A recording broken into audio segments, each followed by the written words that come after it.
সুতরাং খেজুর খাওয়ার বেশ কিছু আশ্চর্য উপকারিতা আমরা জানি। আজ আমরা জানবো যে যদি আপনি প্রতিদিন 7টি করে খেজুর 21 দিন পর্যন্ত খান, আপনার দেহের কি কি ধরনের আশ্চর্য উপকারিতা হবে।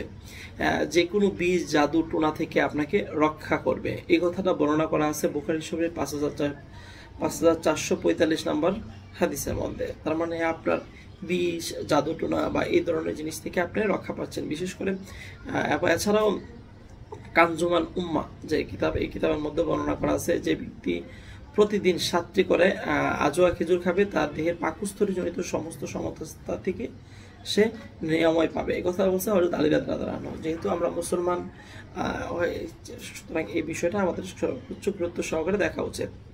এবং কি কি উপকার করে থাকে খেজুর যখন আপনি খাবেন, তাই আপনার দেহের পাকস্থলীর অনেক বেশি উপকার করে থাকে, কারণ এর মধ্যে প্রচুর পরিমাণ আঁশ রয়েছে যা আপনার পাকস্থলীকে অনেক ভালো রাখবে। ভিটামিন B1, B2, B5 এবং ভিটামিন A রয়েছে, এবং প্রচুর পরিমাণে ভিটামিন C রয়েছে যা আমাদের দেহের জন্য অনেক বেশি উপকারী। দেহের ভিটামিন B5 আমাদের দেহের পেশি গঠনে অনেক বেশি কার্যকরী ভূমিকা পালন করবে। এবং খেজুরের মধ্যে প্রচুর পরিমাণ আয়রন রয়েছে, যা আমাদের শারীরিকভাবে, মানসিকভাবে এবং দেহের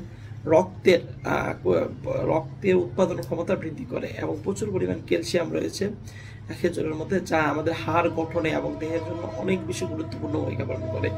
এবং শিশুর বিকাশে গুরুত্বপূর্ণ ভূমিকা পালন করে ক্যান্সার কোষকে ধ্বংস করতে, অর্থাৎ আমাদের দেহের মধ্যে যে ক্ষতিকারক ক্যান্সার কোষগুলো রয়েছে এগুলোকে ধ্বংস করতে অনেক বেশি গুরুত্বপূর্ণ ভূমিকা পালন করে। দেহের শক্তি বর্ধনে, অর্থাৎ শারীরিকভাবে সক্ষম, কর্মক্ষম হতে অনেক বেশি ভূমিকা পালন করে। তার পাশাপাশি ত্বকের উজ্জ্বলতা, আমাদের কেউ যদি নিয়মিত খেজুর খায় তার ত্বক অনেক বেশি উজ্জ্বল দেখাবে, আকর্ষণীয় দেখাবে এবং স্মৃতিশক্তি বৃদ্ধি পাবে, এবং তার মানসিকভাবে তাকে খুব বেশি সক্ষম রাখবে। সুতরাং নিঃসন্দেহে খেজুর স্বাস্থ্যের জন্য অনেক বেশি কার্যকরী একটা খাবার। আমরা আমাদের নিয়মিত খাদ্য তালিকায় খেজুরকে রাখবো, কারণ প্রতিদিন যদি আপনি 7টি করে 21 দিন পর্যন্ত খেয়ে দেখতে পারেন, এটা আসলেই আপনার স্বাস্থ্যের জন্য অনেক বেশি গুরুত্বপূর্ণ ভূমিকা পালন করবে। আল্লাহ তাআলা আমাদের সকলকে ভালো রাখুক, সুস্থ রাখুক। আসসালামু আলাইকুম।